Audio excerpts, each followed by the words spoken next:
जब भगवान के प्रति, भक्तों के प्रति भाव नहीं होता है, उस अवस्था को अभाव कहते हैं। तो वो सबके हितैषी हैं, वो सबके कंट्रोलर हैं, वो सबके इंजॉयर हैं। ये तीन बातें जिसने समझ ली उसको मिलेगी शांति समस्त दुखों से। बाकी जिसने अपने को कंट्रोलर मान लिया, जिसने अपने को इंजॉयर मान लिया, जिसने अपने को सोचा अरे तुम चिंता क्यों करते हो, हम हैं ना, ये मूर्खतापूर्ण बात है। तुम हो, अच्छा कब तक हो ये बता दो ये पता नहीं है हम कब तक हैं, मैं हूं ना। इसलिए हमको ऐसा कर्म करना है जिससे वो सुप्रीम इंजॉयर सेटिस्फाइड हो, जिससे वो सुप्रीम कंट्रोलर सेटिस्फाइड हो, और जिससे वो सबका सुहृद, जो सबका अच्छा सोचता है, वो खुश हो जाए। एक कृपा भगवान ने की, मनुष्य का शरीर दे दिया। दूसरी कृपा ये दे दी, भगवद गीता एक्सप्लेन कर दिया प्रभुपाद जी ने। ठीक है, बिल्कुल प्रैक्टिकली कैसे करना है हमको लाइफ में, उसको कैसे उतारना है समझा दिया।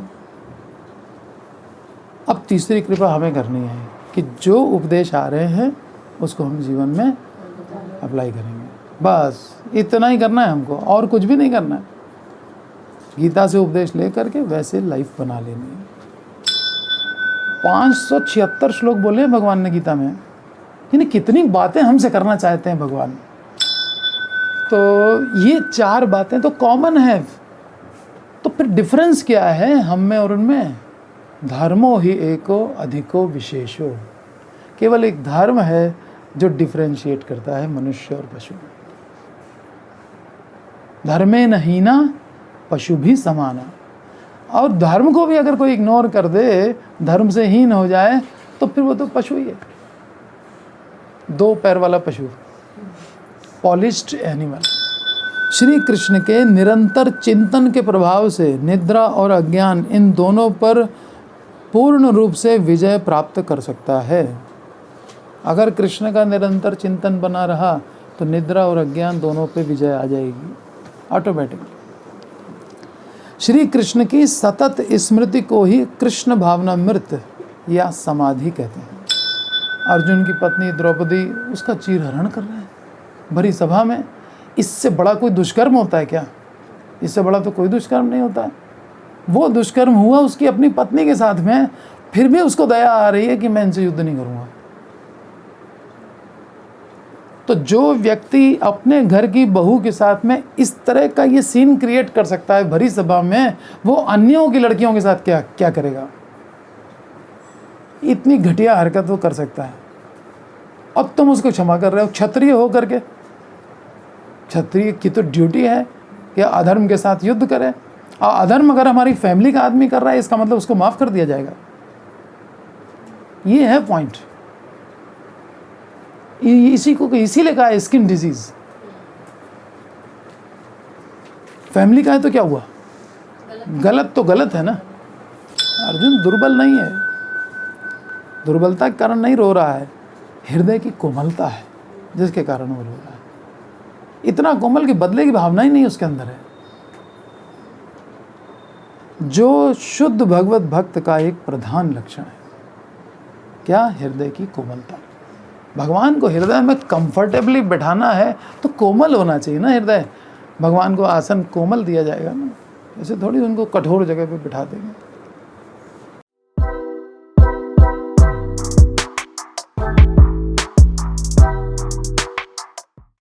तो अर्जुन ने भगवान से कहा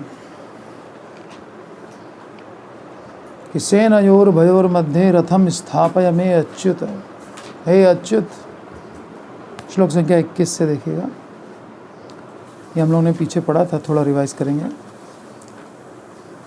सेनयो उभयोर मध्य, दोनों सेनाओं के बीच में, अच्युत, हे अच्युत, हे कृष्ण, मैं रथम स्थापय, मेरे रथ को स्थापित कर दीजिए। क्यों? भगवान ने पूछा क्यों?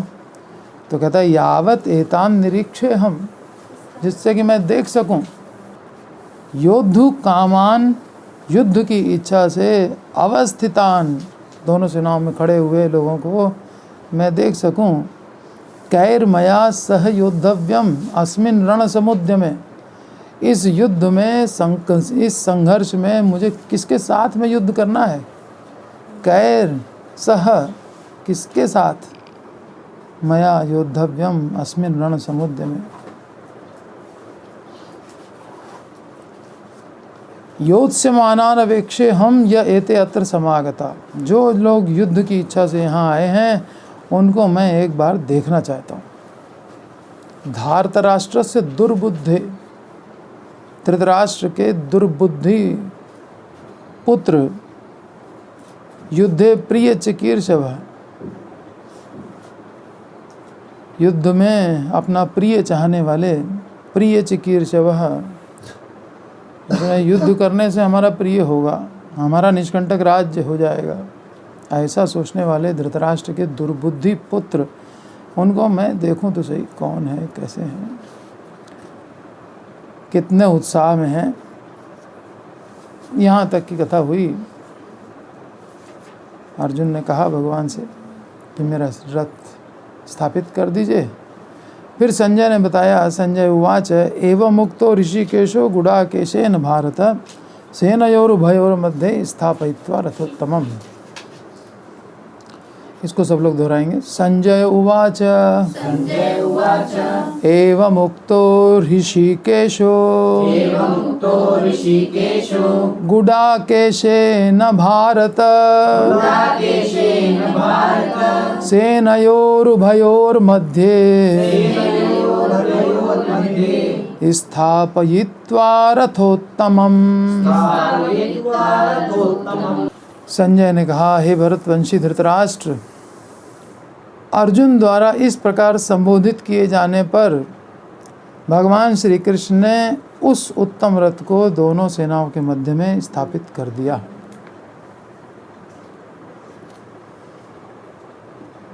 कृष्ण क्या हैं? भगवान। और अर्जुन उनका भक्त।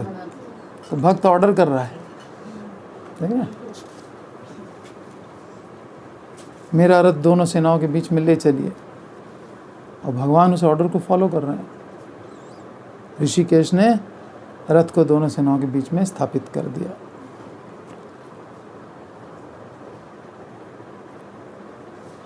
हमारी जो स्थिति है, प्रत्येक जीव की, हमारा स्वरूप है कि हम भगवान के नित्य दास हैं। We are eternal servant of Krishna.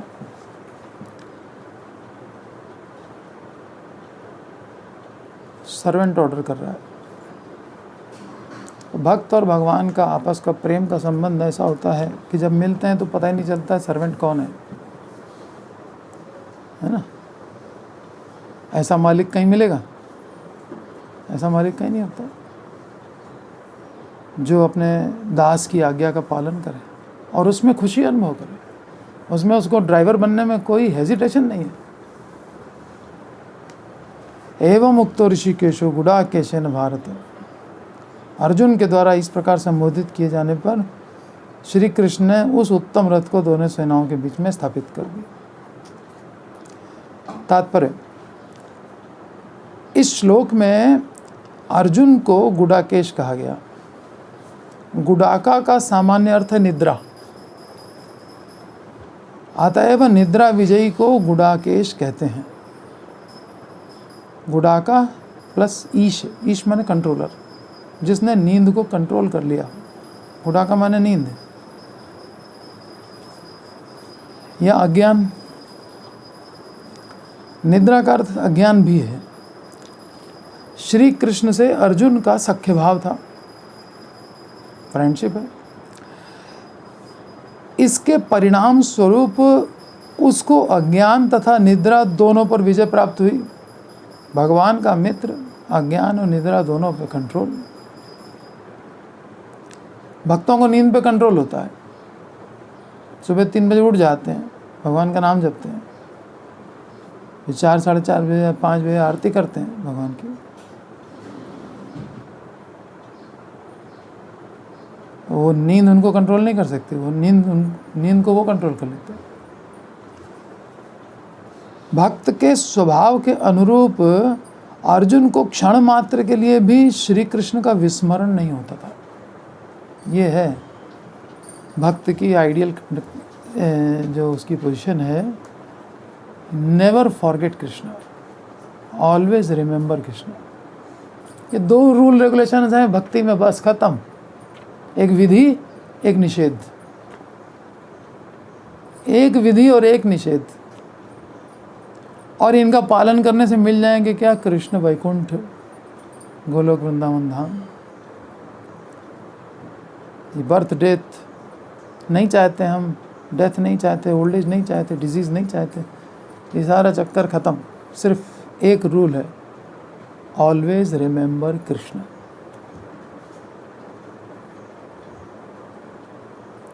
दुनिया का सबसे बड़ा आश्चर्य पता है क्या है? ये सब देख रहा है, सबकी मृत्यु हो रही है, लेकिन अपनी मृत्यु भूल जाता है।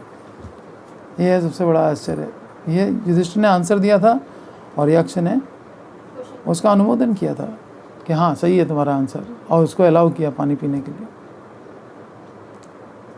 लेकिन इससे भी बड़ा एक आश्चर्य है, हम सब जानते हैं कि भगवान हृदय में है। जानते हैं कि नहीं जानते? गीता में स्पष्ट लिखा है, ईश्वरः सर्वभूतानां हृद्देशे अर्जुन तिष्ठति। हे अर्जुन, ईश्वर सबके हृदय में बैठा हुआ है। मनुष्य हो, पशु हो, पक्षी हो, वृक्ष हो, सबके हृदय में भगवान है। छोड़ते ही नहीं पीछा कभी, इतना प्रेम करते हैं। बाकी सब लोग छोड़ देते हैं, लेकिन भगवान नहीं छोड़ते। फिर भी भगवान को भूला रहता है, ये उससे बड़ा आश्चर्य है। यहाँ बैठा हुआ है, भूल जाता है। तभी तो गलत काम करता है, सोचता है हमको कोई देख नहीं रहा। नहीं तो कोई भी व्यक्ति सोच नहीं सकता कोई गलत काम करने की, क्योंकि ईश्वर यहाँ बैठा है, नोट कर रहा है हम क्या कर रहे हैं, हम क्या सोच रहे हैं, हम क्या बोल रहे हैं और हम क्या कर रहे हैं। मन, वचन और कर्म, तीनों की एक्टिविटीज नोट कर रहा है, और फिर नोट करके उस कर्म के अनुसार हमको फल प्रदान करेगा। हम कर्म करने के लिए स्वतंत्र हैं, फल भोगने के लिए स्वतंत्र नहीं है। ठीक है? कर्म करते समय तो आदमी कह देता है कि अरे, कोई कहे उसको सावधान करे कि तुम ऐसा कर्म कर रहे हो, गलत है ये। अरे किसने देखा है, भगवान है, कर्म है, नहीं है, कर्म का फल आता है, नहीं आता है। और जब फल भोगना पड़ता, हमने ऐसा क्या किया तब ये अब वो अपने आप को मिस्टर क्लीन चिट खुद देता है कि हमने तो कुछ गलत किया ही नहीं।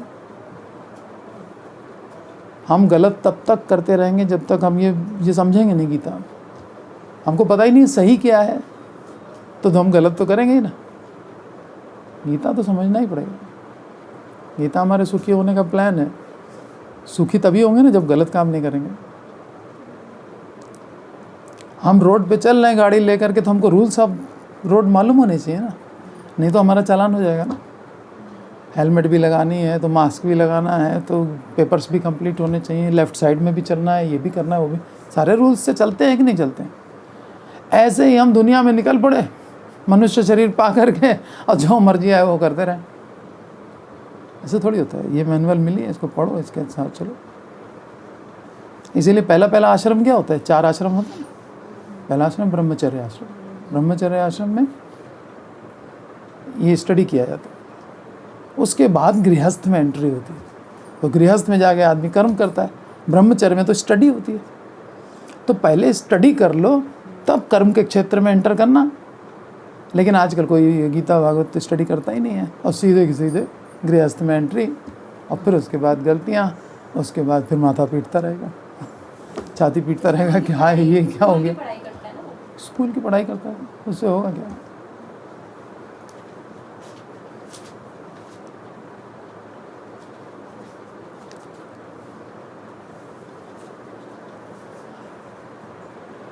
4 तरह के लोग होते हैं। एक सबसे लोअर कैटेगरी का है बिजी फूल। फूल है, कोई नॉलेज नहीं है, but he is busy. That means he is busy in foolish activities, है ना। वो नुकसान ही कर रहा होगा अपना भी, दूसरे का भी, कुछ ना कुछ तो बिजी है। फूल चुपचाप बैठा रहे चलो वो फिर भी ठीक है। दूसरा है लेजी फूल, वो कम रिस्की है। हाँ हाँ, फूल है, चलो ठीक है, चुपचाप बैठा। और तीसरा है बिजी इंटेलिजेंट। इंटेलिजेंट है लेकिन बहुत फास्ट डिसीजन लेता है, बिजी। और चौथा है लेजी इंटेलिजेंट, सबसे टॉप क्लास का वही है, लेजी इंटेलिजेंट। डिसीजन लेने में भले देर करे लेकिन करेक्ट डिसीजन लेता है, अकॉर्डिंग टू शास्त्र, अकॉर्डिंग टू अथॉरिटीज़, है ना। ठीक ढंग से सोच समझ करके तब वो निर्णय करता है कि हमको जीवन में करना क्या है। तो हमको क्या बनना है? प्रभुपाद कहते हैं हमको बनना है lazy intelligent. Take your time. Blindly follow करने की कोई ज़रूरत नहीं, किसी को भी फॉलो नहीं करना है ब्लाइंडली। क्या ज़रूरत है? हमको खुद ही कॉन्फिडेंस ना हो और हम फॉलो कर रहे हैं, ये नहीं। किसको बेवकूफ़ बना रहे हैं, है ना। अपनी लाइफ ख़राब कर रहे हैं हम। तो अच्छी तरह से कन्विंस होकर के तभी कोई कार्य करना चाहिए।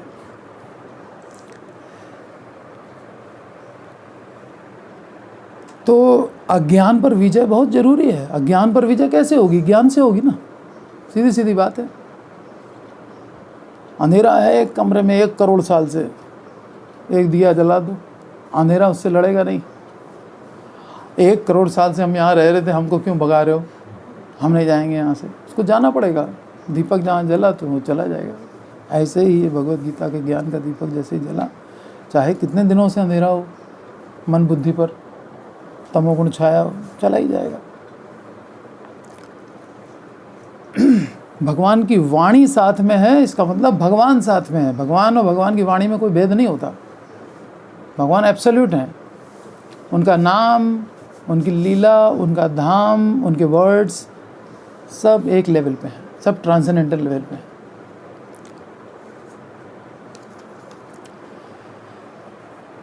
तो अर्जुन को कभी विस्मरण नहीं होता भगवान का। यही हम भी चाहते हैं, यही सिचुएशन, यहीं पहुंचने के लिए सारा एफर्ट्स कर रहे हैं कि हम कभी भगवान को भूलें ना।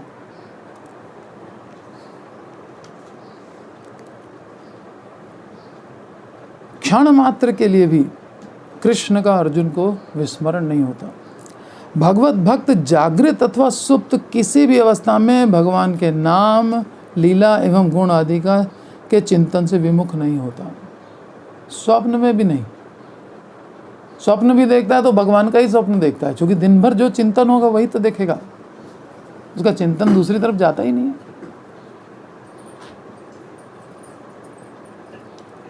क्योंकि यह उसके लिए सर्वथा असह्य है, वो टॉलरेट ही नहीं कर सकता कृष्ण को भूलना। श्री कृष्ण के निरंतर चिंतन के प्रभाव से निद्रा और अज्ञान इन दोनों पर पूर्ण रूप से विजय प्राप्त कर सकता है। अगर कृष्ण का निरंतर चिंतन बना रहा तो निद्रा और अज्ञान दोनों पे विजय आ जाएगी ऑटोमेटिकली। श्री कृष्ण की सतत स्मृति को ही कृष्ण भावनामृत या समाधि कहते हैं। तो एक्चुअल में तो समाधि ये है जब कृष्ण पर माइंड कंसंट्रेट हो जाए और ज़रा सा भी डेविएट ना हो एक क्षण के लिए भी, और टॉलरेट ही ना कर पाए कोई। जैसे ध्रुव महाराज जो हैं 5 साल के अवस्था के थे और नारद जी ने उनको सिखा दिया कि ओम नमो भगवते वासुदेवाय जपो, जंगल में जा करके उसी को जप रहे थे लगातार। तो जपते जपते एकदम से मन में भगवान का स्वरूप का स्मरण था, चतुर्भुज रूप में नारायण, तो कंसंट्रेट करते थे माइंड वहाँ। एकदम से नारायण अंतर्ध्यान हो गए मन में, तो डिस्टर्ब हो गए कि ये क्या हो गया। तो आँख खुली तो देखा सामने खड़े हैं, हृदय से निकल करके सामने आ गए, प्रकट हो गए। तब भगवान से ध्रुव महाराज के वार्तालाप हुआ तो भगवान ने कहा बताओ क्या चाहिए। बोले मैं तो कांच के टुकड़े ढूंढने निकला था। काचन विचिन्वन अपि दिव्य रत्नम, मुझे तो दिव्य रत्न की प्राप्ति हो गई, आप मिल गए। स्वामिन कृतार्थो अस्मि वरम न याचे, मुझे कुछ नहीं चाहिए। ये है आइडियल डिवोटी, कुछ चाहिए नहीं, पूर्ण है अपने आप में, तभी वो पीसफुल रह सकता है। अगर जिसको कुछ चाहिए, जिसको कुछ चाहिए माने जो अभाव महसूस कर रहा है, लैक ऑफ समथिंग, तो चूँकि भगवान में भाव नहीं है इसलिए अभाव, उसी अवस्था को अभाव कहते हैं। जब भगवान के प्रति, भक्तों के प्रति भाव नहीं होता है उस अवस्था को अभाव कहते हैं। तो भगवान कृष्ण के निरंतर चिंतन के प्रभाव से निद्रा और अज्ञान इन दोनों पर पूर्ण रूप से विजय प्राप्त कर सकता है भक्त। कृष्ण की सतत स्मृति को ही कृष्ण भावनामृत या समाधि कहते हैं। इस बुक में कृष्ण भावनामृत वर्ड बार बार आता है और समाधि एक ही चीज़ है, यानी कृष्ण के प्रति मेरी सारी भावनाएं हैं। भावनाएं और कहीं इधर उधर डिवाइड नहीं हो रही हैं। ऋषिकेश अर्थात जीव मात्र के मन एवं इंद्रियों के स्वामी। ऋषिक माने इंद्रियां, 5 इंद्रियां, ज्ञानेंद्रियां, कर्मेंद्रियां और मन, ठीक है, मन उन सब का स्वामी है। तो ऋषिकेश क्या हुआ? जो ये 5 कर्मेंद्रिय, 5 ज्ञानेंद्रिय और मन, इन सब का जो स्वामी हो। ऋषिकेश अर्थात जीव मात्र के मन एवं इंद्रियों के स्वामी भगवान श्री कृष्ण दोनों सेनाओं के मध्य रथ स्थापन कराने में अर्जुन के अभिप्राय को जानते थे। अतएव उन्होंने ऐसा ही किया और फिर ये वचन कहे। अब रथ खड़ा कर दिया, बोले भीष्म द्रोण प्रमुखतः। कहाँ जाके रथ खड़ा किया? भीष्म और द्रोण के ठीक सामने। सर्वेशाम च महीक्षिताम, और जो विश्व के नरपति, एक से एक सब राजा सब वहाँ इकट्ठे हुए थे। विश्व युद्ध था बहुत बड़ा, उन सब के सामने खड़ा किया। उवाच पार्थ पश्येतान समवेतान कुरुनीति। और भगवान श्री कृष्ण ने अर्जुन से कहा कि यहाँ एकत्र हुए इन सब कौरवों को देखो।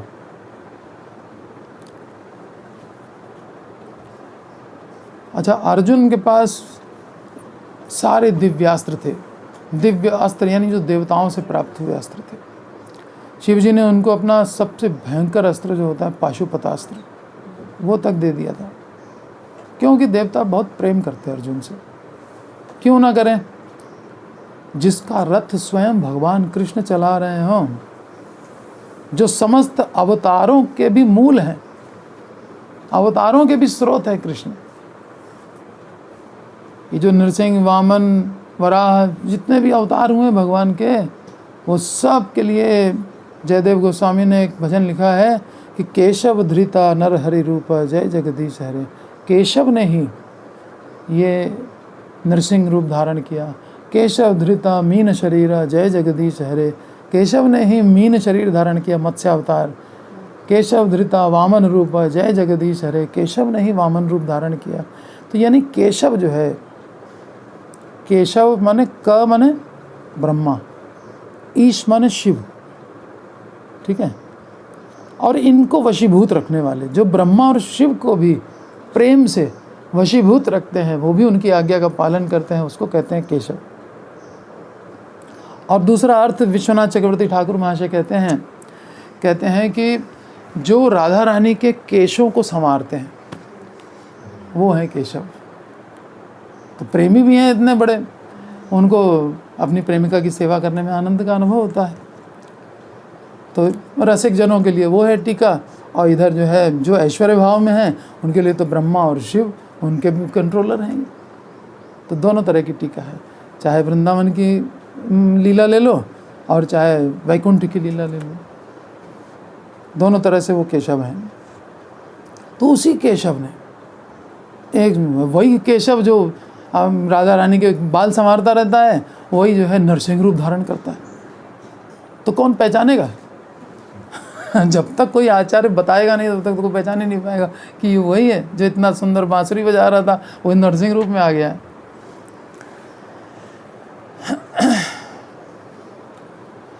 तो कृष्ण जिसका रथ चला रहे हों तो ब्रह्मा और शिव उसको अपना ऐश्वर्य दिखाएंगे क्या?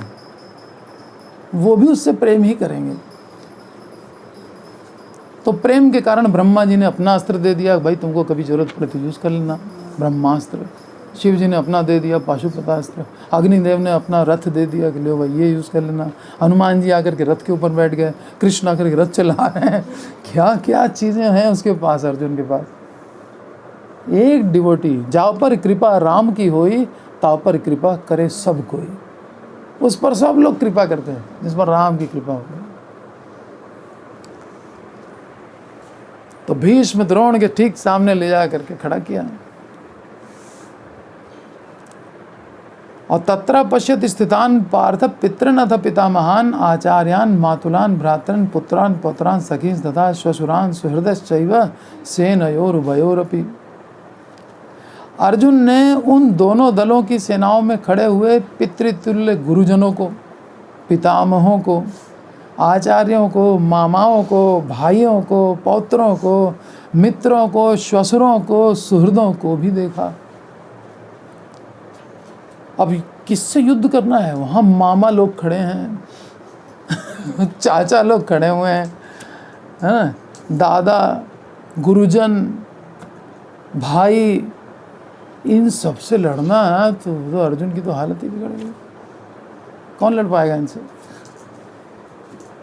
छोटी मोटी लड़ाइयाँ तो खैर अपने परिवार में सब लड़ते रहते हैं, लेकिन कहो कि धनुष बाण लेकर के और मर्डर करना हो एक दूसरे का, उसके लिए कौन तैयार होगा? नोक झोंक तक तो चलो ठीक है, वो तो फिर भी अच्छा लगता है परिवार में, ये तो होता ही रहता है। वो सब जगह होता ही, कितना ही अवॉइड करो। अर्जुन को युद्ध भूमि में सभी संबंधियों का दर्शन हुआ, सारे संबंध, कोई रिलेशन नहीं बचा। ऐसा कोई रिलेशन नहीं बचा जिसकी पोल महाभारत में खुल न गई हो, कि सब में स्वार्थ है। महाभारत एक ऐसा ग्रंथ है, वो सारे रिलेशंस की पूरी पोस्टमार्टम कर देता है।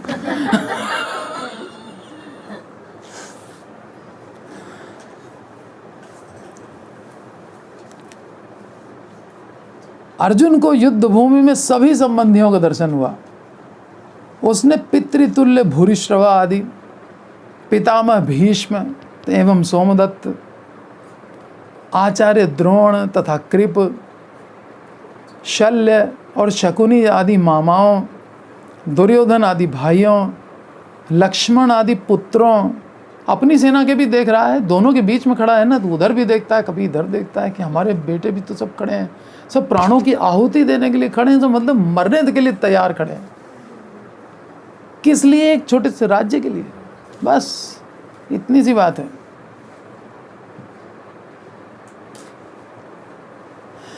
उसने उन सबको देखा जिसमें बहुत से मित्र थे, फ्रेंडशिप थी सबके साथ, बहुतों के साथ। तान समीक्ष स कौन्तेय सर्वान् बंधून् अवस्थितान् कृपया परया विष्टो विषीदन्निदम् अब्रवीत। बंधु बांधवों के इन सब वर्गों को देखकर करुणा से अत्यंत आक्रांत हुआ अर्जुन इस प्रकार बोला। वो मन में करुणा आ गई उसके।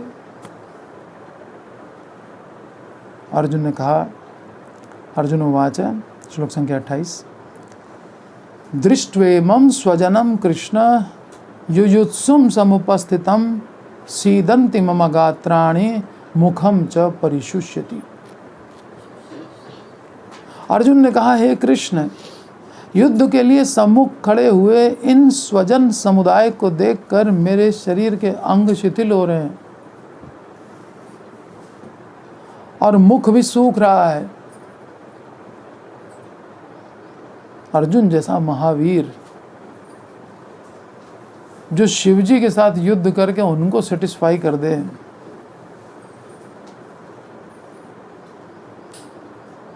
शिवजी का धनुष पृथ्वी भर के सारे राजा मिलके उठा नहीं पाए थे जब राम जी का स्वयंवर हो रहा था।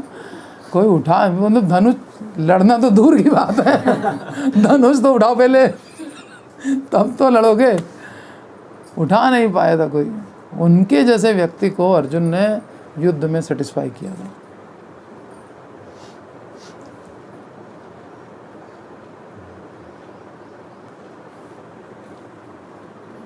और उसकी हालत क्या हो रही है? हे कृष्ण, युद्ध के लिए सम्मुख खड़े हुए इन स्वजन समुदाय को देखकर मेरे शरीर के अंग शिथिल हो रहे हैं और मुंह सूखा जा रहा है, हाथ पैर कांपने लग गए।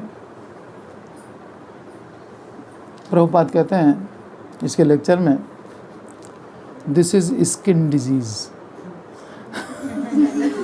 ये है चर्म रोग। ये चमड़ी कहाँ से आई? ये मेरे माता पिता वहाँ से आई, है ना। ये बॉडी से जो कनेक्शन है यही स्किन डिजीज है। इसी के कारण दूसरा कोई व्यक्ति हमको थोड़ा सा टेढ़ी नज़र से भी देख ले तो हमको बुरा लग जाता है, और घर वाले कितना ही कुछ सुना देते हैं, है ना, फिर भी हम सब बर्दाश्त करते रहते हैं। स्किन डिजीज इसी का नाम है। क्यों? सबके साथ समता रखो। हम दूसरे से तो बात ही करना छोड़ देंगे, उसके यहाँ आना जाना बंद कर देंगे। अपने घर में कितने भी डांट फटकार सब बर्दाश्त कर रहे हैं। ऐसे ही अर्जुन भी ढीला पड़ गया। क्या हुआ था? अर्जुन की पत्नी द्रौपदी उसका चीरहरण कर रहे हैं भरी सभा में। इससे बड़ा कोई दुष्कर्म होता है क्या? इससे बड़ा तो कोई दुष्कर्म नहीं होता। वो दुष्कर्म हुआ उसकी अपनी पत्नी के साथ में, फिर भी उसको दया आ रही है कि मैं इनसे युद्ध नहीं करूँगा। तो जो व्यक्ति अपने घर की बहू के साथ में इस तरह का ये सीन क्रिएट कर सकता है भरी सभा में, वो अन्यों की लड़कियों के साथ क्या क्या करेगा? इतनी घटिया हरकत वो कर सकता है, और तुम उसको क्षमा कर रहे हो। क्षत्रिय हो करके, क्षत्रिय की तो ड्यूटी है कि अधर्म के साथ युद्ध करे, और अधर्म अगर हमारी फैमिली का आदमी कर रहा है इसका मतलब उसको माफ कर दिया जाएगा। ये है पॉइंट। इसी को इसीलिए कहा है स्किन डिजीज। फैमिली का है तो क्या हुआ? गलत तो गलत है ना। तो इसके अंग शिथिल हो रहे, इसी को मोह कहते हैं। ये मोह में पड़ गया, और भगवान ने जानबूझ के इसीलिए भीष्म द्रोण के सामने ले खड़ा किया इसको होने दो मोह।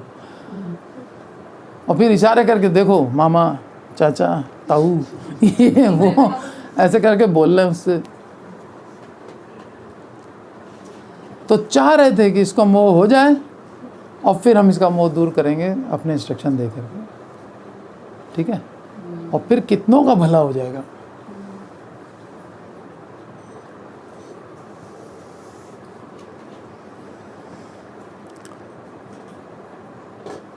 एक कृपा भगवान ने की, मनुष्य का शरीर दे दिया।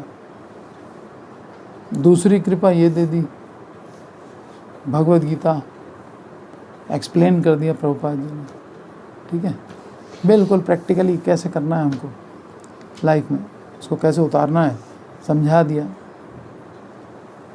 अब तीसरी कृपा हमें करनी है कि जो उपदेश आ रहे हैं उसको हम जीवन में अप्लाई करेंगे। बस इतना ही करना है हमको, और कुछ भी नहीं करना है। गीता से उपदेश ले करके वैसे लाइफ बना लेनी है। यथार्थ भगवत भक्त संपूर्ण दैवी गुणावली से नित्य युक्त रहता है। जो वास्तव में भक्त है उसमें देवताओं के गुण होते हैं। दूसरी ओर अभक्त चाहे विद्या एवं सभ्यता की प्राकृत योग्यताओं में कितनी भी प्रगति कर ले, पर उसमें कोई दैवी गुण नहीं होता। जो डिवोटी नहीं है कृष्ण का, वो देखने में भले कितना भी डिसेंट सोसाइटी से आता हो, कितना भी पढ़ा लिखा हो, उसमें दैवी गुण नहीं होते।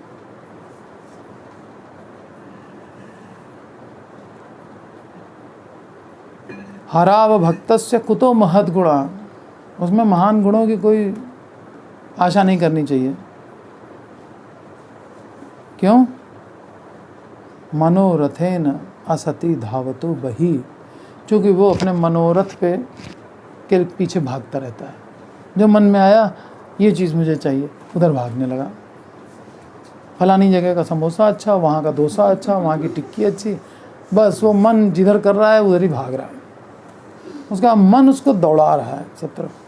चलो ताजमहल देखा है, चलो वहाँ ये देखें, आँख ने कहा हमको ये दिखा दो, वो दिखा दो, दिखाने में दौड़ रहा है, पैसे खर्चा कर रहा है,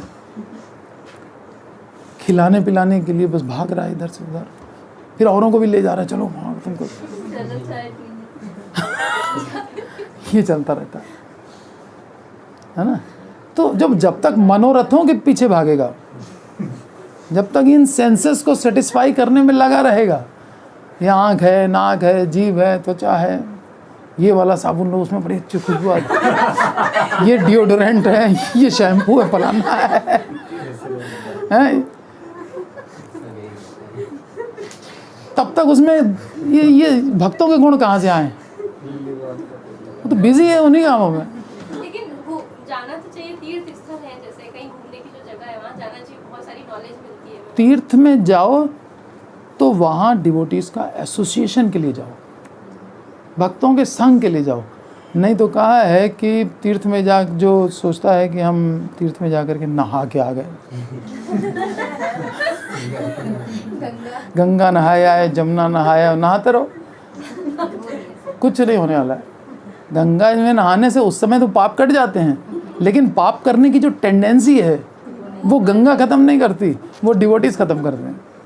इसलिए डिवोटीज का एसोसिएशन करना चाहिए, या डिवोटीज के एसोसिएशन में ही जाओ, तब आपको पूरा बेनिफिट मिलेगा। ये एक तरीका तीर्थ है इसका मतलब, जहाँ पर हाँ, वहाँ जहाँ भागवत गीता, भागवत की कथा होती है, वहाँ पर समस्त तीर्थवास करते हैं। एक बार शिव जी पार्वती के साथ जा रहे थे, तो एक बड़ा मैदान था, वहाँ शिव जी ने प्रणाम किया। पार्वती ने कहा ये क्या है, तो सन्नाटा लगा पड़ा है, आप यहाँ प्रणाम कर रहे हो? कहने लगे यहाँ लाखों साल पहले भागवत कथा हुई थी, और लाखों साल पहले कथा हुई थी, शिव जी ने अटेंड की होगी। फिर थोड़ा आगे बढ़े तो फिर एक जगह प्रणाम किया, तो पार्वती ने कहा यहाँ भी लाखों साल पहले कथा हुई थी क्या? बोले नहीं, यहाँ 1 लाख साल बाद कथा होने वाली है, इसलिए मैं इस स्थान को अभी से प्रणाम कर रहा हूँ। कौन सी स्थान था वो? अब स्थान जो भी हो, है ना, तो वो स्थान आदरणीय हो जाता है, कहने का मतलब ये है। इसीलिए वृंदावन धाम आदरणीय है, मायापुर धाम आदरणीय है, नैमिषारण्य वहाँ पे कथाएं होती रहती हैं, अयोध्या जब देखो तब राम कथा चलती रहती है कहीं ना कहीं। तो मुख्य चीज़ है भक्तों का संग करना, सत्संग करने के लिए जाना चाहिए, क्योंकि वहाँ संभावनाएं ज़्यादा हैं भक्तों से मिलने की। यहाँ लखनऊ में भक्त ढूंढना बड़ा मुश्किल काम हो जाएगा, लेकिन वृंदावन में जाओ तो वहाँ तो भक्तों के मिलने की संभावना, वहाँ डेंसिटी ज़्यादा है भक्तों की।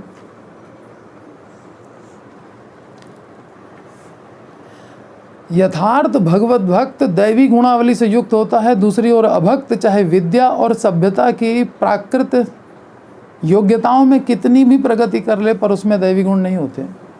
इस कारण युद्ध भूमि में बंधु बांधवों को देखते ही अर्जुन उन परस्पर युद्ध की इच्छा वालों पर दयार्द्र हो उठा। उसको दोनों पर दया आ गई, दोनों लड़ने के लिए खड़े हुए हैं।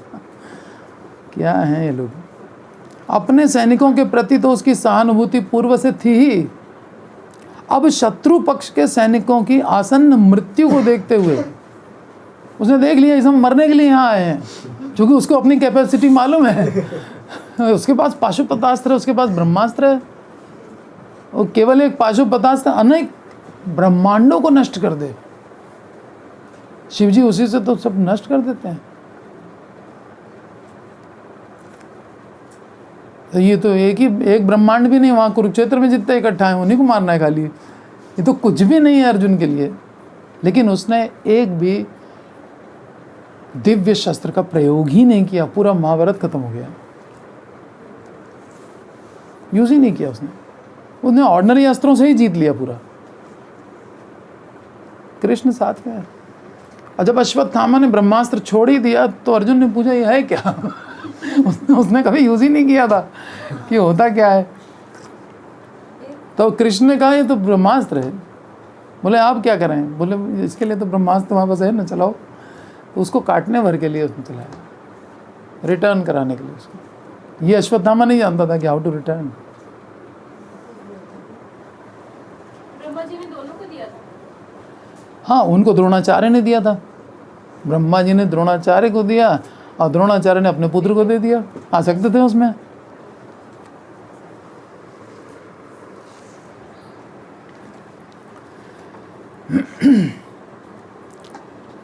तो शत्रु पक्ष के जो सैनिक थे उनकी भी आसन्न मृत्यु देख ली अर्जुन ने कि मरने के लिए लोग आ गए हैं। और निकटवर्ती महाविनाश, अब बहुत नियर फ्यूचर में महाविनाश होने वाला है, उसकी कल्पना से ही उसके अंग कांपने लग गए और मुख सूख गया। यानी उसको अपने परिवार के लोगों पर और शत्रु पक्ष के, अपने पक्ष और दूसरे पक्ष दोनों पे दया आई। ये क्वालिफिकेशन है एक डिवोटी की। उसको सब पर दया समान रूप से आ रही है। मोह को तो प्राप्त हो ही रहा है, वो एक अलग बात है, लेकिन भगवत गीता के लिए क्वालिफाइड पर्सन है।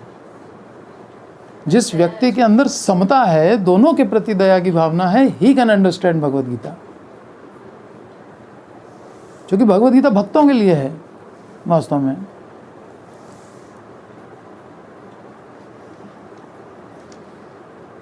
वहां पर समवेत योद्धाओं की युद्ध भावना को देखकर उसे बहुत आश्चर्य हुआ, विस्मय में पड़ गया। इतना लालायित थे लोग मरने मिटाने के लिए एक दूसरे को। और किस चीज के लिए? राज्य के लिए। और राज्य भी टेम्पररी, आज है कल नहीं रहेगा। उसके लिए इतना पाप करने के लिए तैयार हो गए, बंधु बांधवों की हत्या। भाई अर्जुन का तो चलो एक कारण है कि उसकी पत्नी को इस तरह से अपमानित किया गया, उनका राज्य छीन लिया गया, है ना। जो 50-50 तो एटलीस्ट होना ही चाहिए था, नहीं तो युधिष्ठिर का तो पूरा राज्य था एक्चुअली। चलो ठीक है, आधा आधा कर दो। और आधे आधे में भी तुम लोगों ने खांडवप्रस्थ, जो बिल्कुल जंगल था जिसमें पहाड़ थे, वो दे दिया आपने। चलो उसमें भी सेटिस्फाइड हैं। उसके बाद फिर द्युत क्रीड़ा में वो भी ले लिया। हर तरह से तुम अत्याचार किए जा रहे हो। तो अर्जुन के लिए तो चलो ठीक है, जायज़ था युद्ध करना, कि अपनी चीज़ वापस लेने के लिए तो हम संघर्ष कर रहे हैं। वो लोग तब भी युद्ध करने के लिए तैयार पड़े हुए हैं। अब तुम काहे के लिए भाई लड़ने के लिए आ गए हो? कृष्ण तो गए थे 5 गांव दे दो, मत लड़ो। नहीं, हम सुई की नोक के बराबर नहीं देंगे। कृष्ण ने कहा फिर सब लेंगे। मालिक हम हैं, तुम हो। ईशावास्यम इदं सर्वम, तुम हम ही को नहीं दोगे। तो फिर भगवान फिर दिखाते हैं अपनी भगवान पना।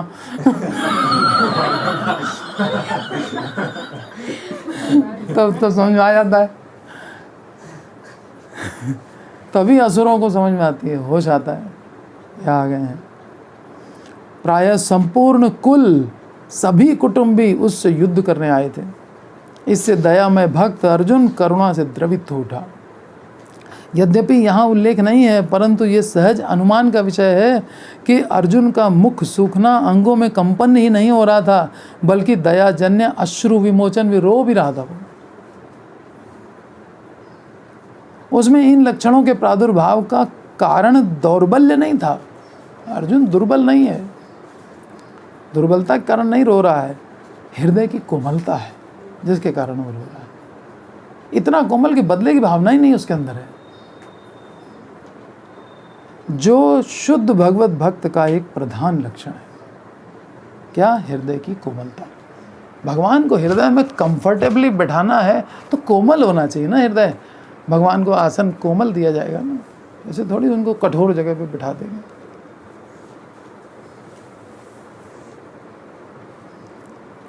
यस्यास्ति भक्तिर् भगवत अकिंचना सर्वैः गुणैस्तत्र समासते सुरा। जिसमें भगवान की अकिंचना भक्ति होती है कि मेरा कुछ नहीं है, मैं अकिंचन हूँ, सब कृष्ण का है। उन्होंने हमें यूज़ करने के लिए कुछ कुछ दे दिया है, जैसे ये आप सबको अपना अपना घर दे दिया है, लो इसको यूज़ करो, लेकिन अब दूसरे के घर पे आंख मत लगाओ, ये गलत हो जाएगा। फिर भगवान को आना पड़ेगा बीच में, या किसी को भेजेंगे अपने रिप्रेजेंटेटिव। नहीं,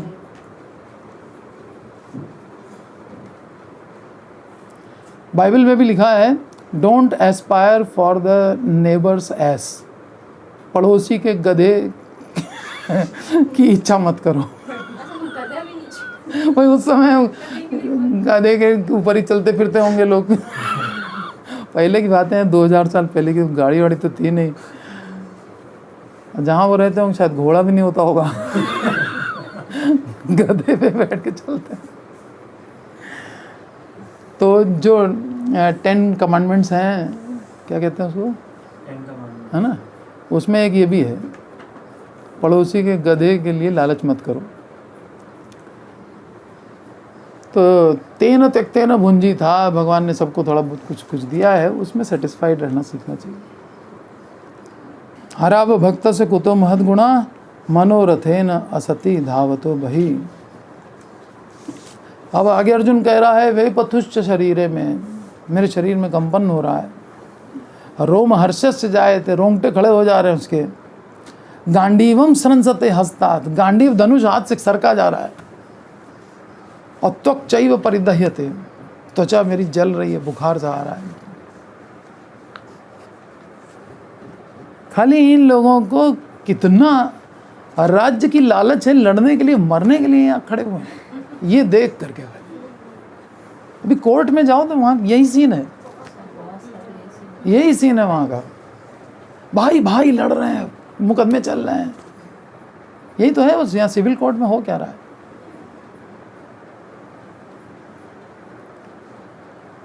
हर घर में यही सब चल रहा है।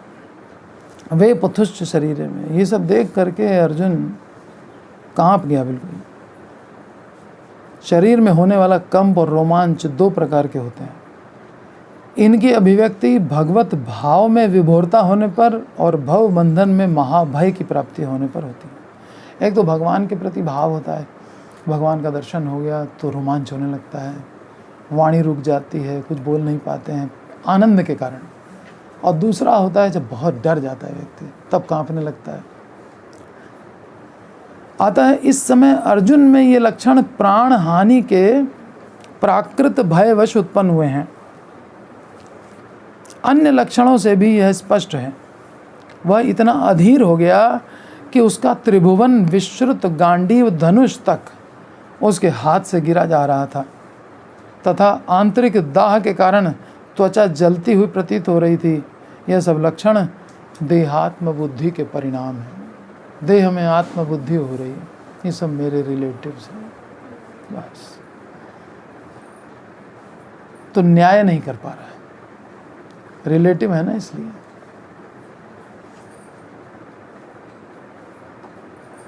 भगवान सम है। भगवान ने गीता में कहा है समोहम सर्वभूतेषु, मैं सब जीवों के प्रति सम हूँ।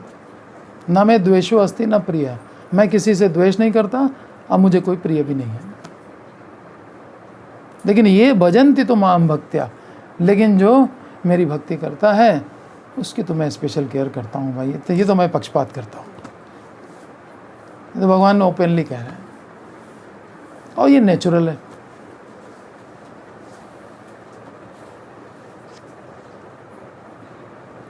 जैसे कोई राजा है, वो सारी प्रजा को समता से पालन करता है, परंतु अपने परिवार की तो विशेष केयर करेगा ना, वो चीज़ हो जाती है। अब कोई भी बीमार पड़ेगा तो सबको थोड़ी ना राजा जाएगा एडमिट कराने के लिए, डॉक्टर बुलाएगा, वैद्य बुलाएगा। अपने परिवार में कोई होगा तो राजा खुद बुलाएगा, तो स्पेशल केयर तो हो जाएगी।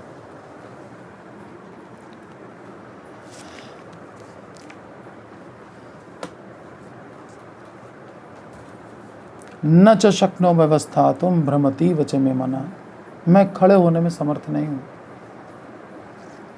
मेरा मन भी भ्रमित हो रहा है। निमित्तानि च पश्यामि विपरीतानि केशव,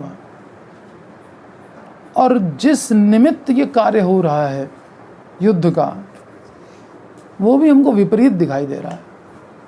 वो भी तो टेम्परेरी है ना। एक टेम्परेरी चीज के लिए सब पाप में प्रवृत्त हुए जा रहे हैं। एक तो वो चीज हाथ आएगी नहीं, संसार में कोई चीज किसी की आज तक हुई नहीं, माया आज तक किसी की हुई नहीं। तीन ही तत्व हैं, ब्रह्म, जीव, माया। भगवान, हम सब जीव और माया। इसके अलावा चौथा तो कोई तत्व ही नहीं है। ठीक है, तो अब जीव के लिए ऑप्शन क्या है? या तो माया को चूज करे या तो भगवान। तो माया को तो चूज कर ही रखा है अनंत जन्मों से, और जन्म मरण भोग रहे हैं, है ना। संघर्ष चल रहा है, पता नहीं आगे भविष्य में क्या होगा, भय बना हुआ है। बाकी बचा तो एक ही ऑप्शन कि भगवान की ओर चलें। भगवान सच्चिदानंद है, आनंद उधर ही है।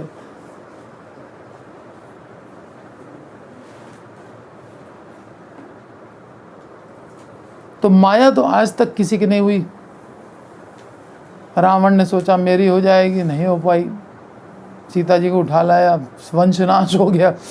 वो छाया सीता थी, वो माया ही थी, वो है ना। ओरिजिनल सीता को तो छू भी नहीं सकता, ट्रांसेंडेंटल है वो। और एक असुर कैसे टच कर देगा? उसको देख नहीं सकता तो टच क्या करेगा?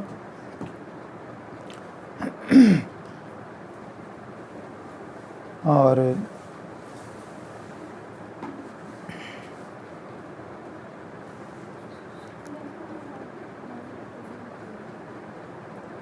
निमित्तानि च पश्यामि विपरीतानि केशव। तो माया किसी की आज तक हुई नहीं और भगवान को अपना बनाया नहीं। तो दोनों हाथ से नुकसान ही नुकसान हो गया। माया के पीछे पड़े पड़े टाइम खराब कर दिया। माया किसी की हुई नहीं आज तक। यही हो रहा है सबकी लाइफ में, यही हो रहा है। अनंत जन्मों से यही चल रहा है। हर बार माया अट्रैक्ट कर लेती है। दुनिया की चमक दमक, ये वो शॉपिंग मॉल, ये फलाना ठिकाना, उसी में बस घूमता रह जाता है व्यक्ति। भगवान की ओर जा ही नहीं पाता। भगवान क्या कह रहे हैं सुन ही नहीं पाता, टाइम ही नहीं निकाल पाता। क्योंकि इसको समझने के लिए तो फिर टाइम देना पड़ेगा ना। मेन एम हमारा आनंद प्राप्ति, ठीक है ना। और भगवान है सच्चिदानंद।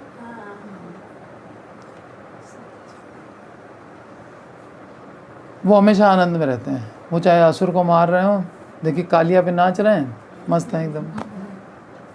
उनको कभी टेंशन नहीं होती है। जिस व्यक्ति को सब चीज़ नॉलेज होती है ना, उसको टेंशन नहीं होती। कोई व्यक्ति किसी नए शहर में, नए कंट्री में जा रहा है, बहुत दिमाग में टेंशन होगी, कैसे रहेंगे, कहाँ रहेंगे, क्या करेंगे। गीता में कर्म किसको कहा गया है?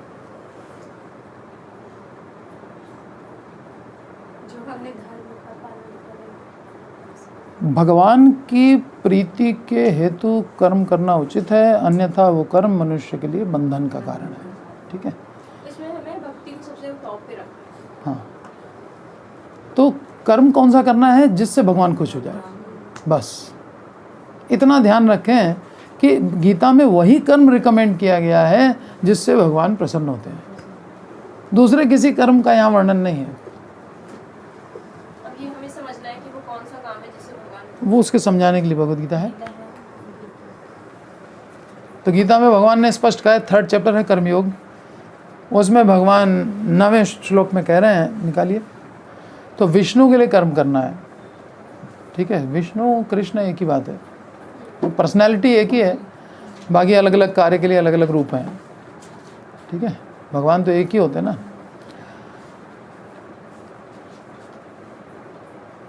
और अगर विष्णु के लिए नहीं किया तो आगे क्या कह रहे हैं? कर्म बंधन, हथकड़ी लग जाएगी।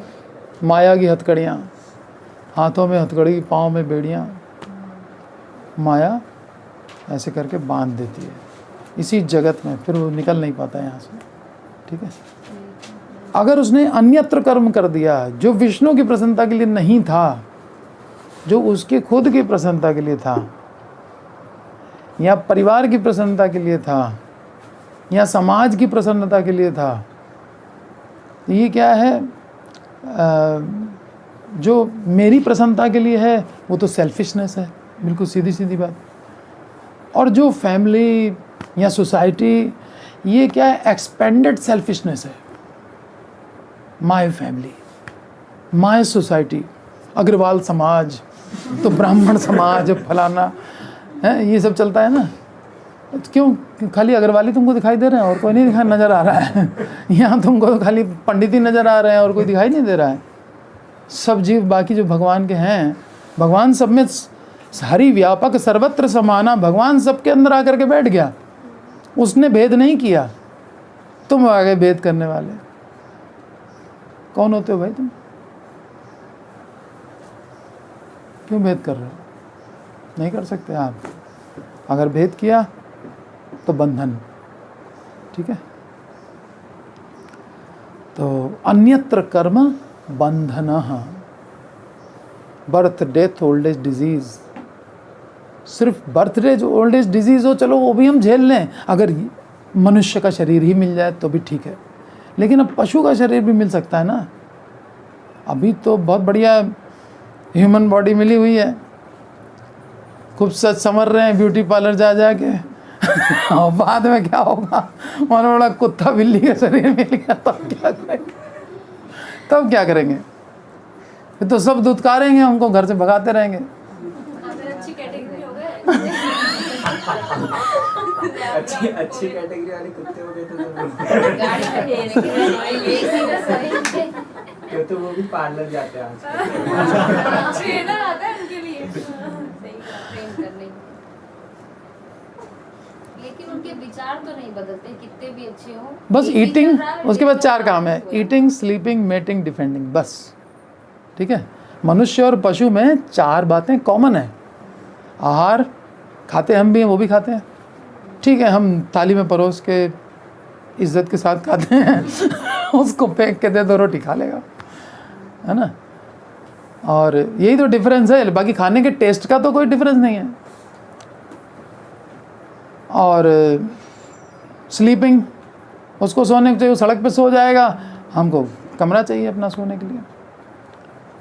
स्त्री संग करना, वो पशु भी करते हैं, बच्चे पैदा करते हैं, मनुष्य भी करता है, उसमें भी डिफरेंस क्या है? कुछ नहीं है, केवल स्टैंडर्ड का फ़र्क है बस। और चौथा जो है क्या है, डिफेंडिंग, अपने को डिफेंड करते हैं हम भी। सर्दी आ गई, स्वेटर पहन लिया, और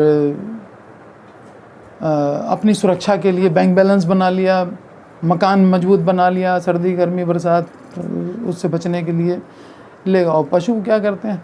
पशु अपने दांतों से, सींगों से, नाखूनों से अपनी रक्षा करते हैं, भौंक भौंक करके डराते हैं दूसरे को, है ना। बंदर खी खी करके डराता है, कोई हमको नुकसान ना पहुंचाने पाए, मेरे बच्चे को कोई छूने ना पाए।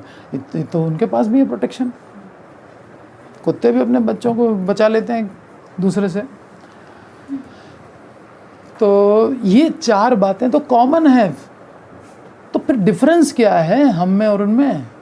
धर्मो ही एको अधिको विशेषो। केवल एक धर्म है जो डिफरेंशिएट करता है मनुष्य और पशु। धर्मे न हीना पशु भी समाना। और धर्म को भी अगर कोई इग्नोर कर दे, धर्म से हीन हो जाए, तो फिर वो तो पशु ही है। 2 पैर वाला पशु, पॉलिश्ड एनिमल, बढ़िया सूट बूट टाई लगाए हुए है, लेकिन है क्या? धर्म। हम किसी धर्म को नहीं मानते, हमारा कोई इंटरेस्ट नहीं है। सूटेड बूटेड आदमी है, PhD है। I don't believe this, you are animal. वो खुद ही अपने आप को परिचय दे रहा है अपना कि आई एम एनिमल, क्योंकि मेरे पास धर्म नहीं है। यही चीज़ तो डिफरेंशिएट कर रही थी, आपने वो भी मिटा दिया। खाली ईटिंग, स्लीपिंग, मेटिंग, डिफेंडिंग में सेटिस्फाइड हुआ। तो धर्म क्या है? हाँ, धर्म क्या है? धर्मम तो साक्षात भगवत प्रणीत। जो भगवान कहते हैं वो होता है धर्म। और गीता में तो भगवान ही भगवान 576 श्लोक बोल रहे हैं। 576 श्लोक बोले हैं भगवान ने गीता में। यानी कितनी बातें हमसे करना चाहते हैं भगवान। ये योगी जी मोदी जी हमसे बात नहीं करना चाहते हैं। इनसे कितनी बड़ी पर्सनालिटी हैं, पता नहीं कितने योगी मोदी, हरि बोल, कितने योगी मोदी बना दिए जिन्होंने, है ना। वो पर्सनालिटी हमसे 576 श्लोकों में बात कर रहा है और हम इतने बड़े वीआईपी बन रहे हैं, मेरे पास टाइम नहीं है पढ़ने का, है। तो यू आर एनिमल, एनिमल कहने में क्या हो गया, तो हो ही गया एनिमल। सुनना नहीं चाहता है भगवान की बात। माता पिता कोई बात कहते हैं तो हम बहुत अटेंटिवली सुनते हैं, स्कूल में टीचर कुछ बोलता है तो हम अटेंटिवली सुनते हैं, फ्रेंड्स आपस में बात करते हैं तो वो अटेंटिवली सुनते हैं। नहीं सुनते, बहुत लोग नहीं सुनते हैं अपनी माँ बाप की बात। हाँ, कुछ बुरी बात हो तो देखो सालों तक याद रख लेंगे, तुमने हमसे ये कहा था। हाँ, जिंदगी भर का वो याद रह जाए, है कि नहीं। और यहाँ भगवान कितनी हमारे सुख के लिए सारी योजना बता रहे हैं और हमारे पास टाइम नहीं है और हम सुखी होना चाहते हैं इन माई ओन वे। उन लोगों का कहना होता है हमारे पास बुद्धि दी है उन्होंने, हाँ। माइंड दिया है, हम अच्छा सोच सकते हैं, हाँ चीज़ों में डिफरेंशिएट कर सकते हैं क्या सही है क्या नहीं, ऐसे बोलते हैं। हाँ, तो एक कोई रेफरेंस तो होना चाहिए ना, किस लेवल के रेफरेंस में आप देखोगे कि ये अच्छा है कि ख़राब है। चावल जो है कितनी वैरायटी का आता है बताइए, कम से कम 50 वैरायटी चावल आता होगा, देहरादूनी तो बिलासपुरी और पता नहीं कौन कौन सा, है ना। ऐसे ही आम की कितनी वैरायटी है, आपूस आम है तो दशहरी आम है तो तोतापुरी है, कौन कौन से आम हैं। अब आप सपोज कंपेयर करते हो तो एक रेफरेंस होता है ना कि हाँ इसके कंपैरिजन में ये खट्टा ज़्यादा है, उसके कंपैरिजन में मीठा ज़्यादा है। आप भगवत गीता से भगवान के इंस्ट्रक्शन लो और देखो भगवान कितना मधुर बोलते हैं और उसको प्रैक्टिकली जीवन में अप्लाई करके एक बार देखो, फिर उसके बाद वो क्या कह रहा था उसको अप्लाई करके देखो, तब आपको डिफरेंस फील होगा ना कि उसकी बताई हुई बात कितनी घटिया थी, भगवान की बताई बात कितनी अच्छी है। हम इसको तो आजमाया ही नहीं हमने कभी और हम अच्छे बुरे का जजमेंट करने बैठ गए। संसार में अच्छा है क्या, सब तो टेम्पररी है। आचार्य लोग कहते हैं कि यही भाले यही मंद यही सब भ्रम है, ये अच्छा है ये बुरा है, ये हमारे मन का भ्रम है खाली, कुछ अच्छा कहने लायक यहाँ पे नहीं है। अच्छा वही है जो कृष्ण को ऑफर किया जा सकता है, कृष्ण को संतुष्ट किया जा सकता है, जिससे वही चीज़ अच्छी है और कुछ नहीं। तो गीता में कर्म किसको कहा है, जो भगवान को प्रसन्न कर दे, बस वही कर्म है, ठीक है। क्यों भगवान को प्रसन्न करे, भौतिक दुखों से शांति लाभ करता है। भौतिक दुख कैसे जाते हैं, क्या क्या मानना पड़ेगा भगवान को, मुझे समस्त यज्ञों तथा तपस्याओं का परम भोक्ता, सुप्रीम इंजॉयर। भोक्ता माने इंजॉयर, और हम क्या हैं, to be enjoyed by Krishna.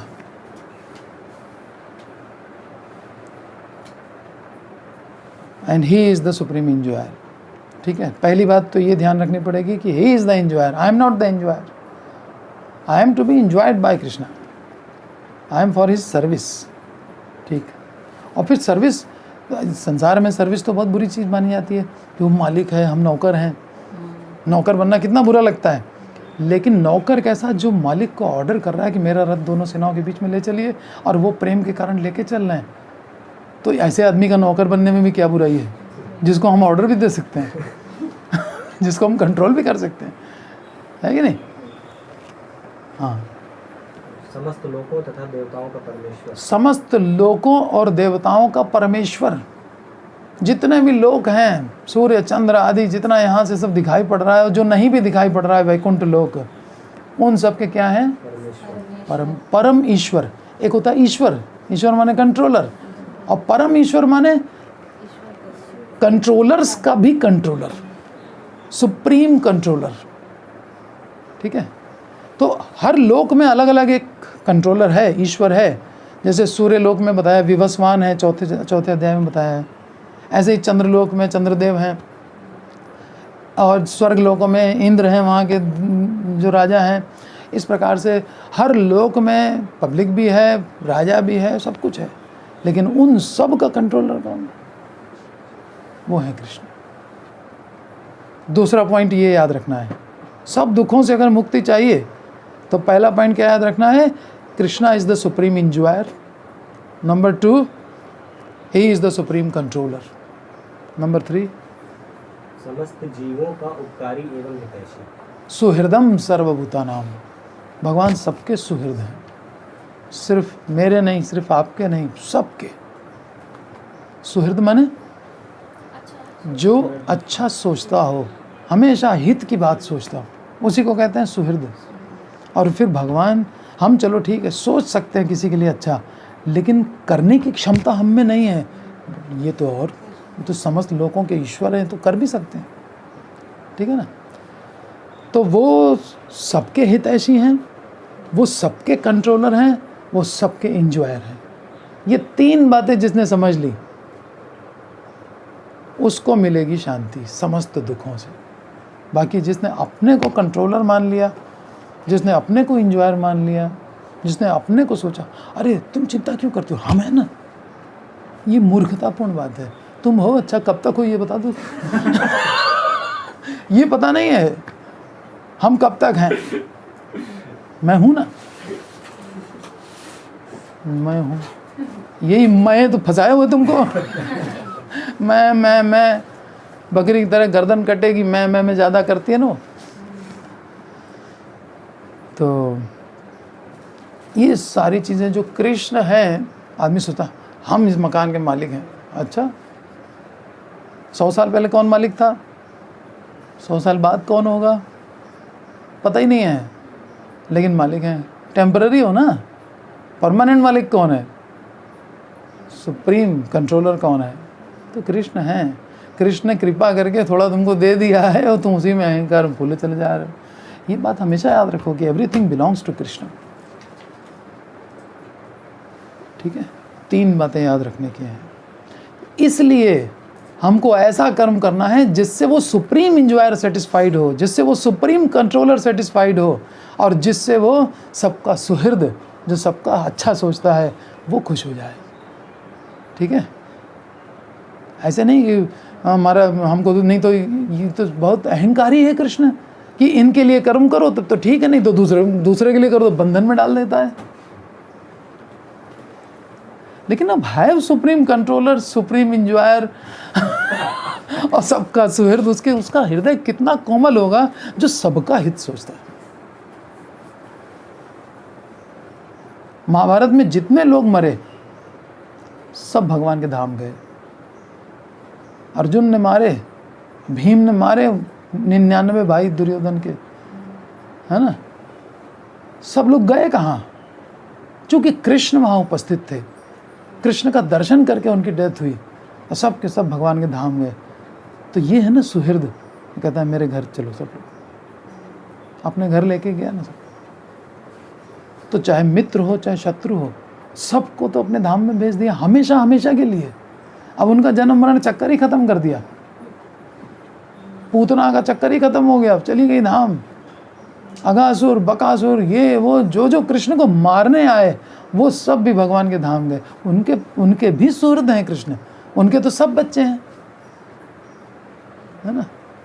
सर्वयोनिषु कौन्तेय मूर्तयः संभवन्ति या तासाम ब्रह्म महद योनि अहम बीज प्रदप पिता। मैं सब योनियों का, केवल मनुष्य नहीं, पशु पक्षी कीट सब का मैं क्या हूँ, पिता हूँ और सुहृद हूँ सबका।